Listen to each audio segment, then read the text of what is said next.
puas kuasa yang menyampaikan materi kita pada malam ini. Baik, untuk mempersingkat waktu, kita akan atau kita serahkan ini kepada Ustaz Ahmad Mas'ud. Kepada beliau kita persilakan.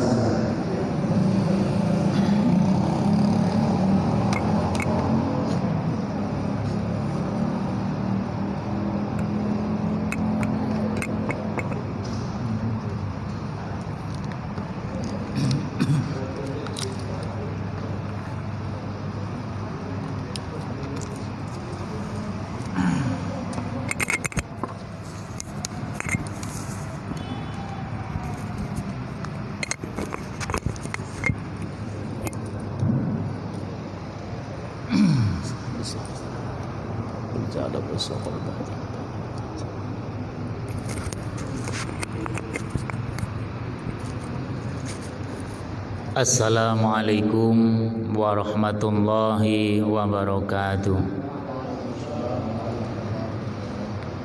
Kayak nggak ada orang ya, ulangi lagi ya.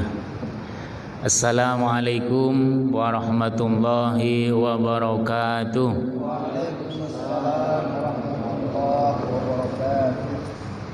Alhamdulillah, nahmaduka ya dzal jalali wal ikram ala ma akmalta lana min dinil Islam, wa nusalli wa nusallimu ala nabil huda wa rahmah al mab'usi bil kitabi wal hikmah khatamin nabiyyin wa imamil mursidin sayyidina wa maulana Muhammadin wa ala alihi wa sahbihi ajma'in. Amma ba'd. Para asatid, para pengurus masjid yang saya hormati, pertama, mari kita panjatkan puji syukur kita kehadirat Allah Subhanahu wa taala atas segala limpahan rahmat taufik hidayahnya. Alhamdulillah kita masih bisa berjumpa lagi dalam keadaan sehat walafiat, tidak kurang suatu apapun. Mudah-mudahan kesehatan ini bisa terus kita gunakan untuk beribadah, bertakarub kepada Allah Subhanahu wa taala, dan juga kesehatan ini bisa menjadi wasilah untuk mendekatkan diri kepada Allah Subhanahu wa taala. Amin ya rabbal alamin. Salawat dan salam Allah mudah-mudahan tetap tercurahkan pada junjungan kita Nabi besar Muhammad sallallahu alaihi wasallam. Allahumma shalli ala sayyidina Muhammad wa ala ali sayyidina Muhammad. Hadirin bapak-bapak, ibu-ibu, sebelum saya menyampaikan materi yang disampaikan oleh protokol tadi, kira-kira bapak-bapak, ibu-ibu sehat semua, Pak? Alhamdulillah. Sehat semua? Sehat itu tujuan atau sehat itu wasilah? Sebelum saya sampaikan ini, sehat itu tujuan atau wasilah? Oh, belum tahu ya, nanti ya. Jadi apa yang disampaikan protokol tadi, bahwa penyampaian pada malam hari ini adalah tentang wasilah.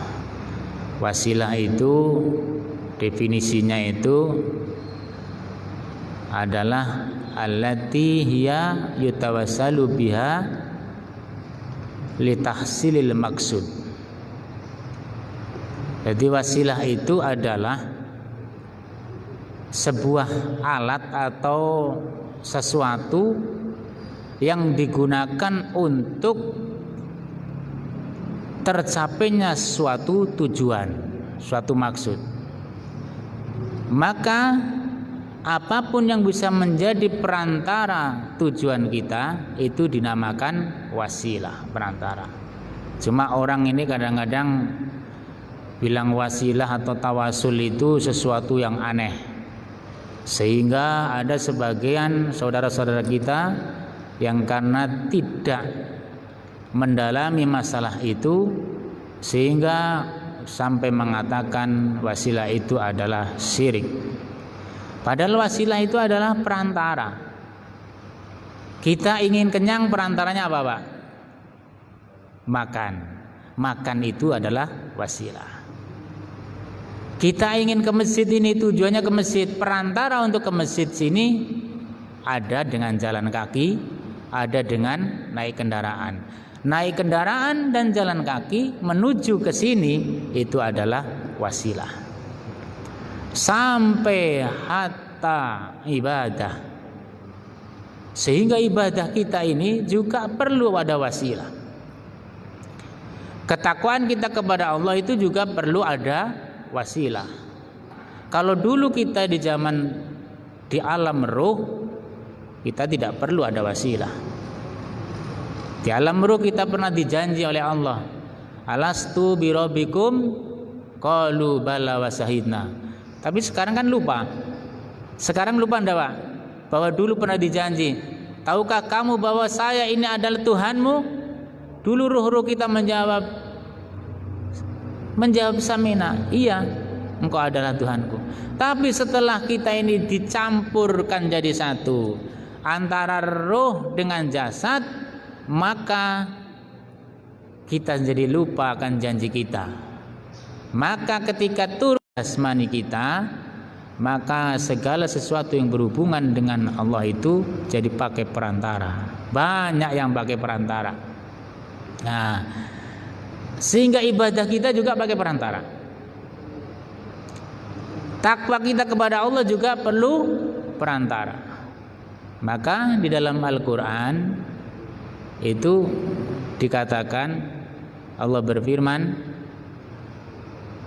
ya ayyuhalladzina amanu, wahai orang-orang yang beriman. Kita ini sudah yakin ada Allah, berarti sudah beriman. Orang beriman ini suruh berwasilah. Ya ayyuhalladzina amanu ittaqullah, bertakwalah kamu kepada Allah, wabtaghu ilaihil wasilah, dan carilah jalan atau perantara untuk sampai kepada Allah. Berarti wabtaghu ilaihil wasilah, carilah jalan untuk sampai kepada Allah. Karena tadi itu kita sudah menggunakan jasmania, kita sudah menggunakan duniawiyah, kita sudah menggunakan itu semua, maka hukum sebab akibat pasti akan terjadi di dunia ini. Ada sebab, pasti ada akibat. Sebabnya makan, akibatnya kenyang. Maka sehingga takwa juga menggunakan wasilah, perantara, bagaimana mendekatkan diri kepada Allah Subhanahu wa taala. Nah, dari situ kita bisa ketahui bahwa kita untuk sampai takarub kepada Allah Subhanahu wa taala juga membutuhkan perantara. Perantara dengan apa? Dengan macam-macam. Wong kita ingin mendapatkan amal aja, kita ingin maksud kita tercapai juga dengan wasilah. Contohnya ibadah bisa menjadi wasilah adalah sholat. Sholat. Kata Allah Subhanahu wa taala, wasta'inu bis-sabri wa sholat. Mintalah tolong kamu kepada Allah dengan sabar dan sholat. Wasta'inu, mintalah kamu pertolongan kepada Allah bis-sabri was sholat, dengan sabar dan sholat. Berarti jadikanlah sabar dan sholat itu sebagai alat untuk minta tolong kepada Allah. Padahal tidak perlu pakai sholat pun Allah sudah menolong kita. Betul nggak? Tanpa kita sholat pun kita sudah ditolong oleh Allah. Kita diberi rezeki oleh Allah. Allah memberikan rezeki kepada kita semua, baik yang sholat maupun yang tidak. Tapi kenapa Allah menyuruh kita fasta'inu bis-sabri wa sholat? Berarti kalau kita mau menggunakan wasilah perantara sholat untuk mencapai tujuan minta tolong kepada Allah, boleh-boleh saja, dan itu anjuran. Nah, sekarang yang perlu kita ketahui itu apa sih hukumnya bertawasul seperti itu. Nah, maka dalam penjelasan para ulama itu di dalam kitab Ta'limul Mutalim itu ada, innama yutawassalu bihi ila iqamatil wajib wa huwa wajib, wa innama yutawassalu bihi ila iqamatil fardi wa huwa fardun. Sesuatu Sesungguhnya sesuatu itu yang menjadi perantara perkara wajib, hukumnya menjadi wajib. Saya tanya bapak-bapak, makan itu hukumnya wajib apa sunnah atau mubah? Ayo pak, makan itu hukumnya apa? Wajib gitu. Berarti kalau nggak makan dosa. Makan itu hukumnya mubah secara umum. Tapi juga bisa wajib.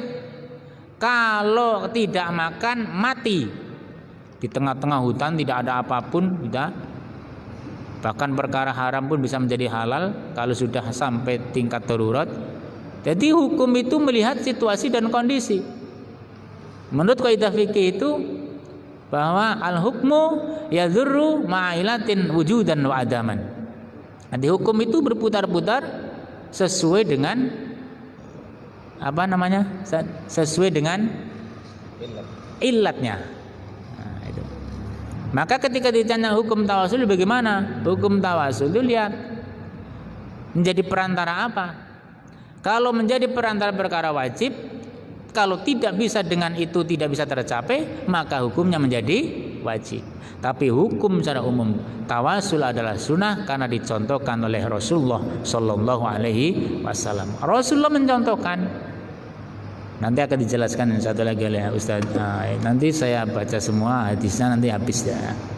Jadi ada Rasulullah itu mencontohkan bagaimana cara bertawasul melalui penjelasan hadisnya.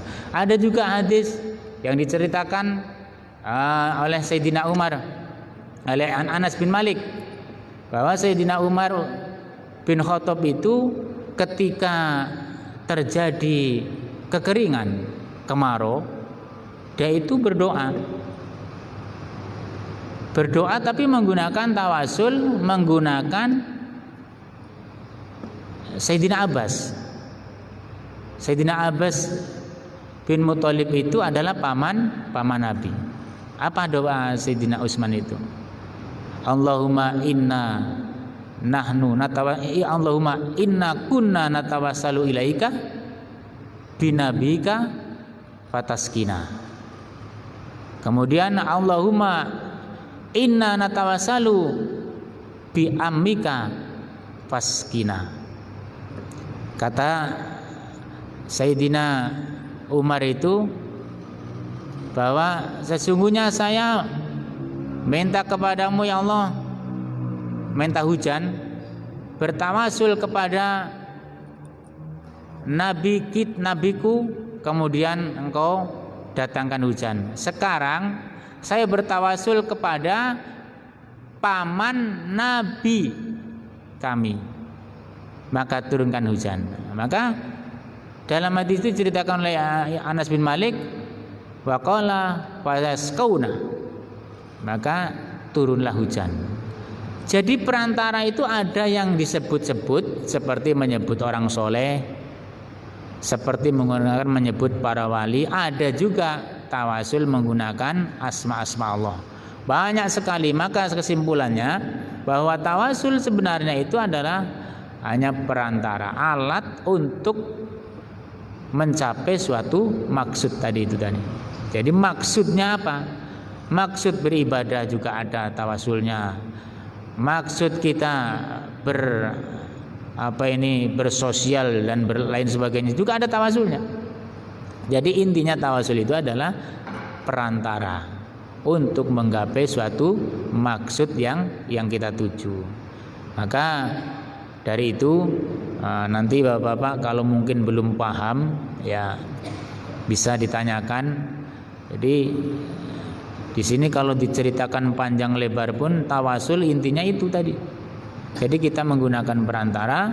Perantara itu ada macam-macam. Ada perantara dengan Nabi, bahwa ketika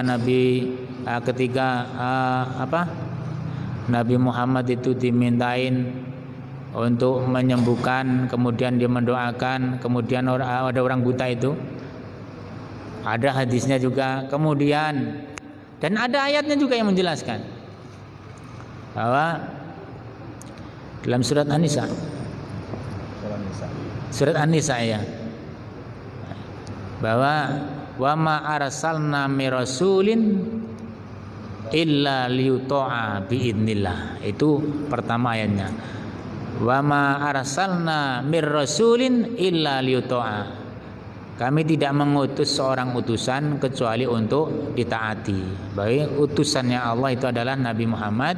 Nabi Muhammad, apapun yang terjadi pada Nabi, baik itu aqwaliyah, baik qauliyah, fi'liyah, maupun diamnya Nabi, qauliyah ucapannya Nabi, fi'liyah tingkahnya Nabi, maupun yang satu lagi takririyah, diamnya Nabi, itu menjadi sunnah. Maka di ayat tersebut dilanjutkan, walau annahum idzalamu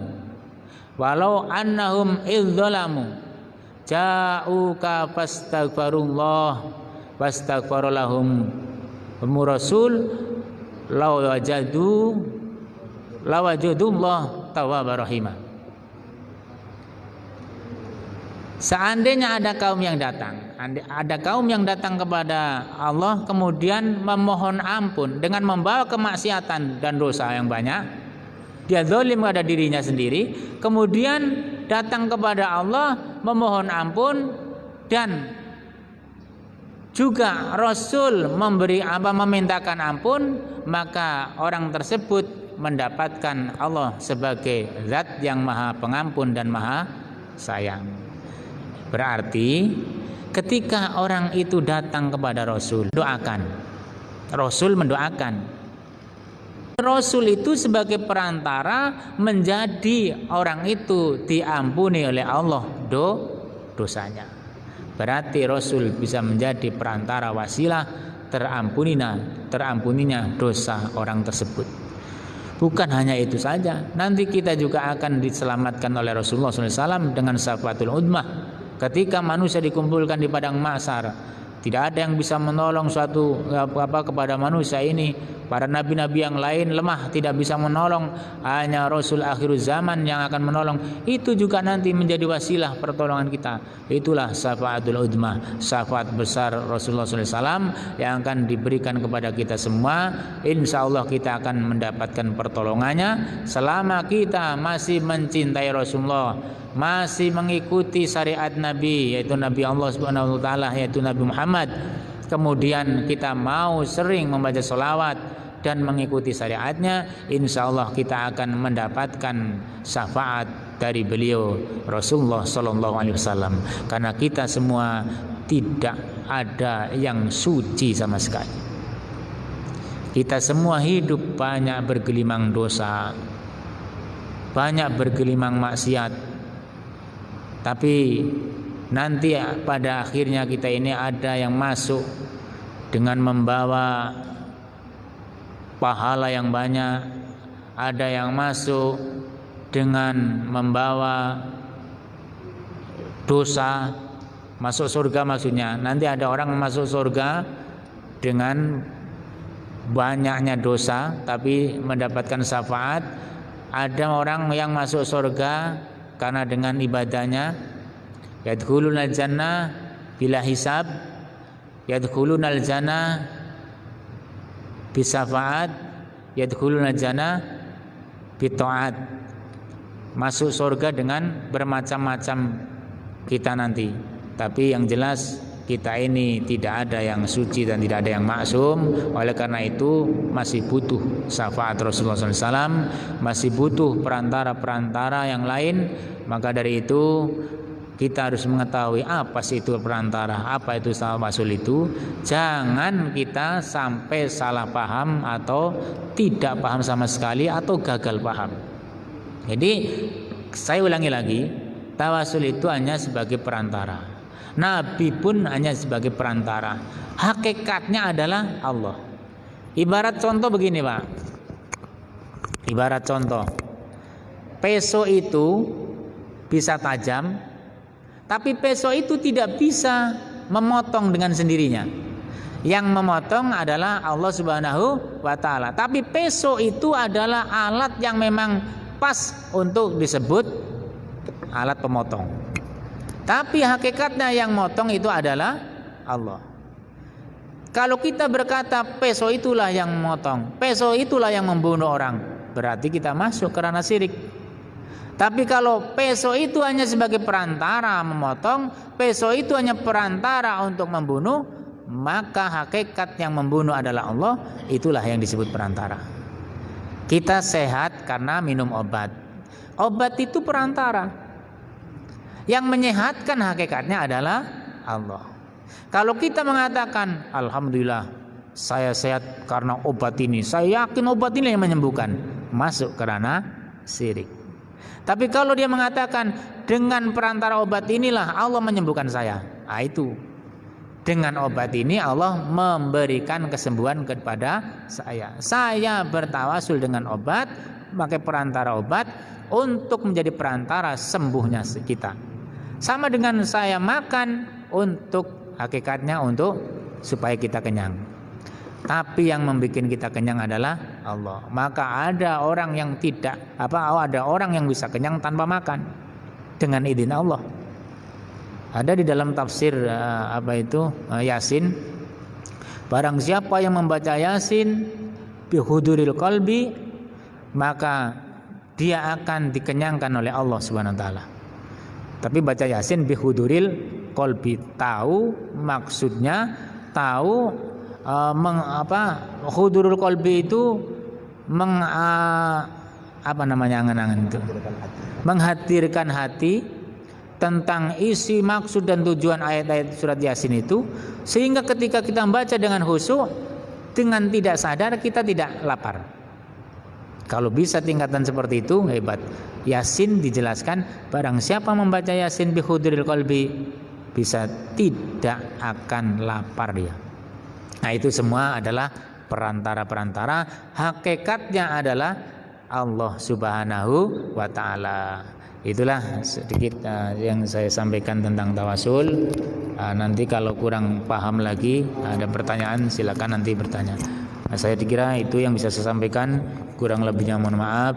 Akhir kalam, ihdinas siratal mustaqim, wallahu muwaffiq ila aqwamit thoriq. Assalamualaikum warahmatullahi wabarakatuh. Terima kasih kepada Ustadz Ahmad Salimun. Jadi Bapak Ibu yang dirahmati Allah, dari yang beliau sampaikan itu kita bisa mengambil kesimpulan. Yang pertama, hukum tawassul itu pada asalnya dia dibolehkan, ya, asalkan sesuai dengan rambu-rambu dalam syariat Islam. Makanya nanti kalau kita pulang kampung, ibu dan bapak, ada di musola, di masjid sebelum sholat ada ratipan tadi, ya. Ya Allah ya Tuhan, berkat Syekh Abdul Qadir Jailani, tolong ampuni dosa kami, mudahkan rezeki kami. Nah, ini salah satu contoh Bapak dan Ibu yang namanya bertawassul dalam berdoa yang diperkenankan atau dibolehkan. Baik, materi kedua yaitu tentang tabarruk. Tabarruk itu mengambil berkah. Bagaimana hukumnya? Kemudian apa saja pandangan Islam tentang masalah bertabarruk, mengambil berkah ini? Baik, kita dengarkan pemaparan dari Ustadz Ahmad Sehat. Kepada beliau kita persilahkan.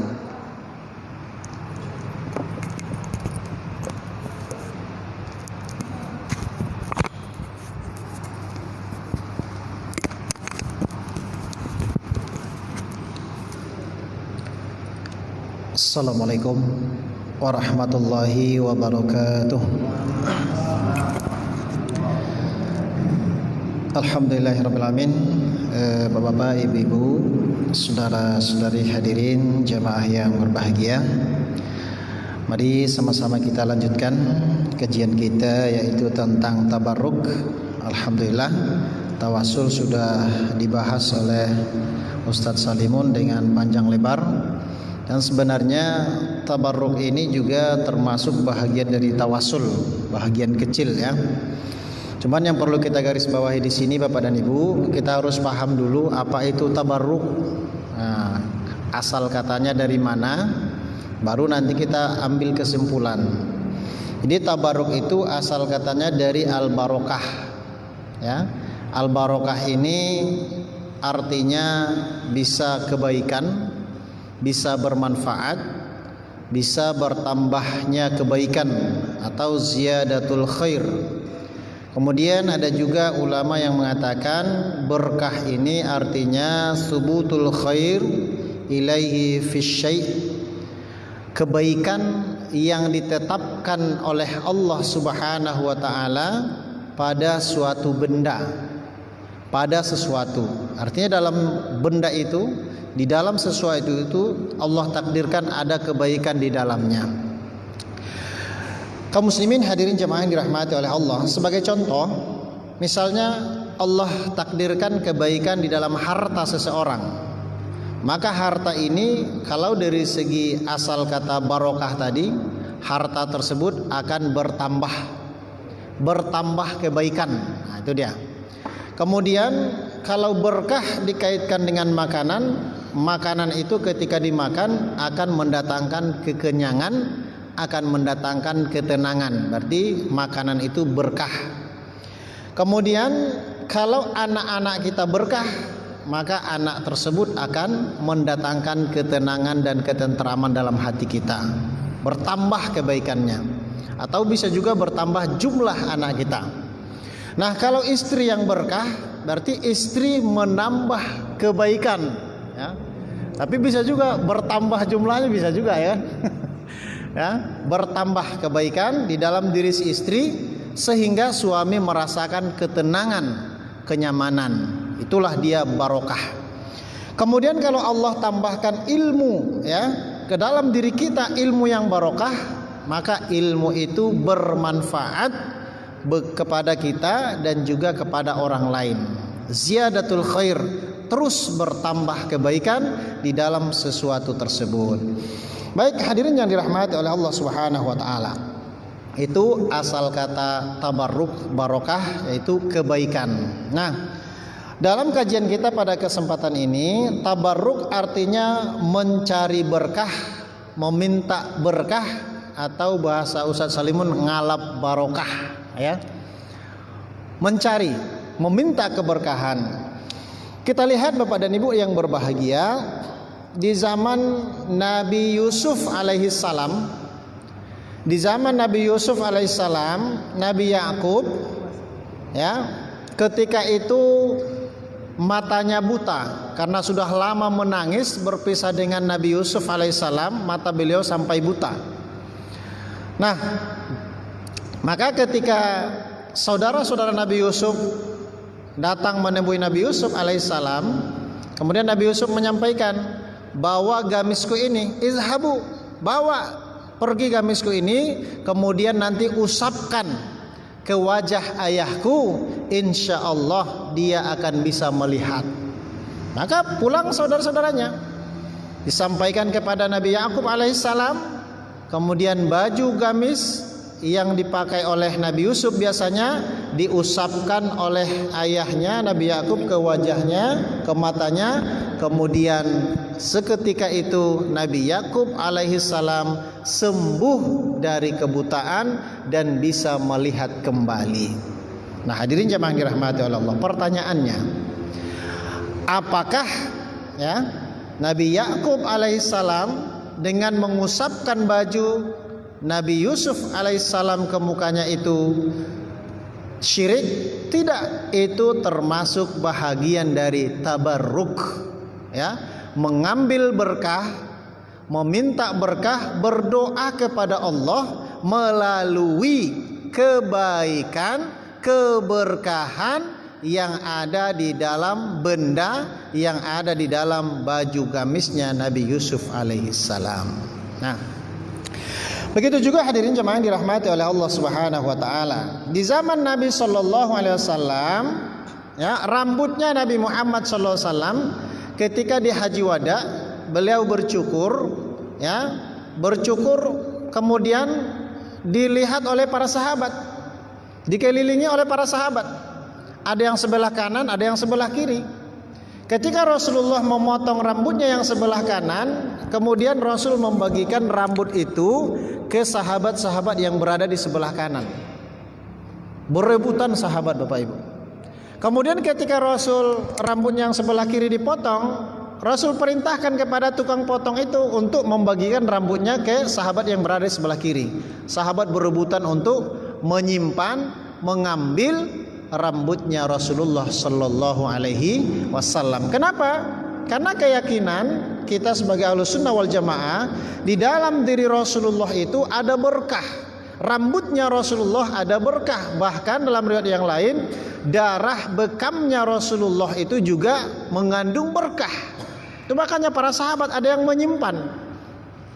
Termasuk sahabat Nabi yang bernama Khalid bin Walid, seorang panglima perang. Beliau ini setiap berperang selalu menang, memimpin peperangan menang. Dan ternyata dia juga bertabarruk. Dia senantiasa menyimpan potongan rambutnya Rasulullah sallallahu alaihi wasallam di dalam saku bajunya. Nah, jadi di dalam saku bajunya beliau menyimpan rambutnya Rasulullah SAW dan senantiasa berdoa, ya Allah, melalui keberkahan yang ada pada diri Rasulullah sallallahu alaihi wasallam, mereka meminta berdoa kepada Allah. Alhamdulillah, peperangan beliau selalu dimenangkan oleh Allah Subhanahu wa taala. Dan bahkan suatu ketika pernah dalam peperangan Yammah, baju Khalid bin Walid ini terlepas, terjatuh. Kemudian baju ini berada di barisan musuh, di barisan orang-orang kafir. Maka ketika itu dia sadar baju ini terlepas. Maka dengan penuh semangat, dengan penuh kekuatan, maka dia menerjang itu barisan orang-orang kafir. Kemudian dia tebas kiri kanan, akhirnya dia mendapatkan baju tersebut. Para sahabat yang melihat berkata, wahai Khalid, kenapa engkau begitu bersemangat mengambil baju itu? Maka Khalid bin Walid menyampaikan, ketahuilah, yang kuambil sebenarnya bukanlah baju, akan tetapi di dalam saku baju itu ada potongan rambutnya Rasulullah sallallahu alaihi wasallam. Nah, keberkahan. Hadirin jamaah yang dirahmati oleh Allah Subhanahu wa taala. Ini tentang benda, rambut, bahkan juga bekas wuduknya Rasulullah sallallahu alaihi wasallam, jubahnya Rasulullah sallallahu alaihi wasallam, cangkirnya Rasulullah sallallahu alaihi wasallam. Para sahabat itu mengambil berkahnya, ya, mengambil berkah. Bahkan mimbar Nabi sallallahu alaihi wasallam, ketika Rasulullah selesai turun dari mimbar, para sahabat itu ketika masjid sudah sepi berebutan itu mengusap mimbarnya Rasulullah. Untuk apa? Ngalap barokah, mencari berkah, mengambil keberkahan. Kemudian hadirin jamaah yang dirahmati oleh Allah Subhanahu wa taala. Terus Nabi sallallahu alaihi wasallam juga sering berkunjung ke Masjid Quba. Dalam riwayat setiap hari Sabtu Rasulullah pergi ke Masjid Quba, itu sholat sunnah 2 rakaat di situ. Tujuannya adalah untuk mengambil keberkahan dari Masjid Quba tersebut. Karena Masjid Quba adalah masjid yang pertama sekali dibangun ketika Rasulullah sallallahu alaihi wasallam hijrah ke Madinah. Maka Allah Allah tanamkan keberkahan di situ, dan Rasul senantiasa setiap hari Sabtu berkunjung ziarah ke Masjid Quba untuk melaksanakan sholat di situ, mengambil keberkahan. Hadirin jamaah yang dirahmati oleh Allah Subhanahu wa taala. Maka dalam hal ini tabarruk, mencari berkah, meminta berkah sebenarnya adalah berdoa kepada Allah, meminta kebaikan, meminta kesehatan, meminta keselamatan, ya, dengan menyebut suatu benda, menyebut suatu tempat, menyebut nama orang soleh, nama nabi, nama waliullah, dengan tujuan supaya kita juga mendapatkan keberkahan, mendapatkan kesembuhan, mendapatkan kebahagiaan. Jadi tujuannya sebenarnya adalah kita berdoa kepada Allah, meminta keberkahan kepada Allah, mengambil berkah tersebut hanya semata-mata karena Allah. Tetapi karena Allah titipkan keberkahan dalam suatu benda, di suatu tempat, maka dengan itulah kita meminta kepada Allah Subhanahu wa taala. Itulah gambaran tentang tabarruk, ya. Jadi kita misalnya bertabaruk dengan ayat suci Al-Quran juga bisa. Ya, misalnya kita punya penyakit, ya, kita berdoa kepada Allah, ya Allah, melalui keberkahan, ya, melalui kebaikan, melalui mukjizat ayat-ayat Al-Quranmu ini, ya Allah, sembuhkanlah segala macam penyakit yang ada di dalam tubuhku. Berarti kita bertabaruk dengan ayat-ayat suci Al-Quran. Untuk apa? Untuk meminta kesembuhan. Kita tidak minta kesembuhan kepada Al-Quran, tidak. Kita tidak minta kesembuhan kepada kuburan, tidak. Kita tidak minta kesembuhan kepada wali Allah, tidak. Tetapi kita minta kepada Allah melalui apa? Keberkahan yang Allah titipkan kepada orang-orang soleh, keberkahan yang Allah titipkan kepada benda-benda yang dianggap suci tersebut. Termasuk ketika misalnya kita berkunjung ke museum-museum di luar negeri, ada yang katanya yang menyimpan potongan rambutnya Nabi Shallallahu Alaihi Wasallam, boleh kita bertabaruk. Kita lihat rambutnya, kemudian kita berdoa kepada Allah Subhanahu Wa Taala, ya Allah, hamba mengambil keberkahan atas rambutnya Rasulullah Sallallahu Alaihi Wasallam. Melalui perantara ini, ya Allah, sembuhkanlah segala macam penyakit yang ada dalam tubuhku. Murahkan rezekiku, ya Allah. Sehatkan jasmaniku, ya Allah. Tenangkan pikiranku, ya Allah. Tentramkan hatiku, ya Allah. Semua bermuara kepada Allah Subhanahu wa Ta'ala. Baik, hadirin jemaah yang dirahmati oleh Allah Subhanahu wa Ta'ala. Jadi tabarruk pada prinsipnya kita berdoa kepada Allah, meminta sesuatu kepada Allah dengan kebaikan, keberkahan yang Allah titipkan kepada hamba-hambanya atau kepada suatu benda yang memang memiliki keberkahan, memiliki kebaikan dan memiliki manfaat. Ini barangkali Bapak dan Ibu yang dirahmati oleh Allah secara sekilas tentang tabarruk, ya. Pada hakikatnya adalah menjadi sarana perantara juga untuk mendekatkan diri kita kepada Allah Subhanahu wa Ta'ala dan untuk mempermudah, mempercepat terkabulnya doa kita kepada Allah Subhanahu wa Ta'ala. Demikian, assalamualaikum warahmatullahi wabarakatuh.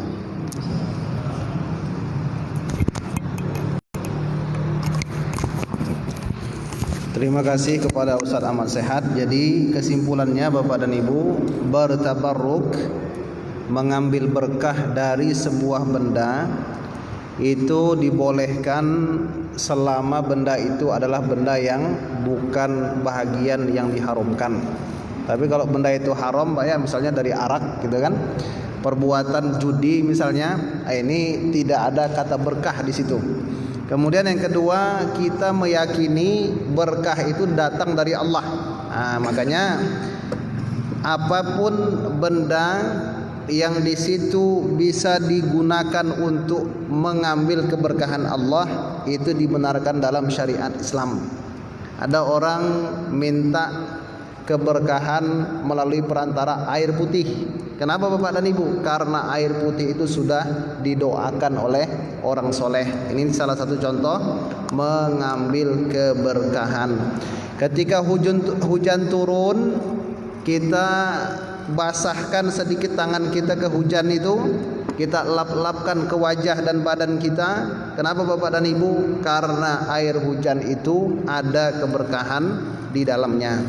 Baik, sebelum acara ini kita tutup, ada yang bertanya Pak dari yang kita bahas ini? Ada Bu tentang tawassul dan tabarruk? Jelas Pak ya? Ya. Kalau misalnya dari tawasul itu kan mediasinya foto gimana nih? Oleh mediasi. Apa?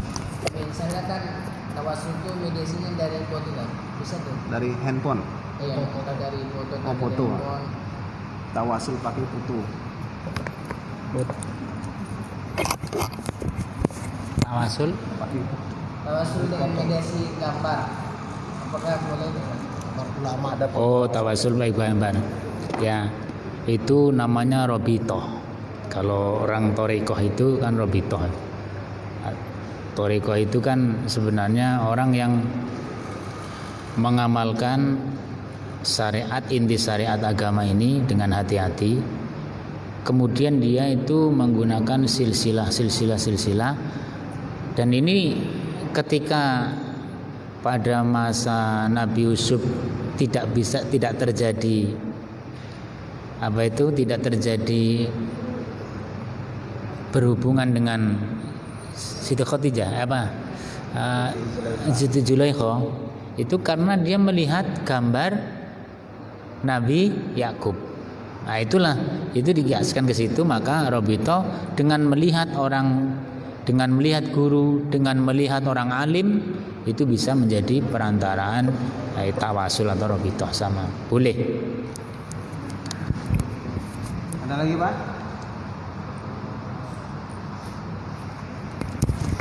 Baik, kalau tidak ada Bapak Ibu yang dirahmati Allah, mudah-mudahan kita semua bisa memahami permasalahan tawassul dan tabarruk ini sebagaimana yang sudah disampaikan oleh para asatidz kita, oleh ustadz-ustadz kita, dan yang paling terpenting kita tidak salah faham dengan apa yang beliau ini sampaikan.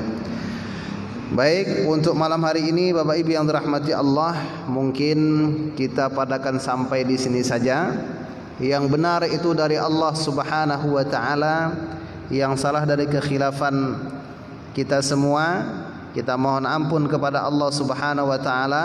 Kita akhiri dengan wabillahi taufik wal hidayah.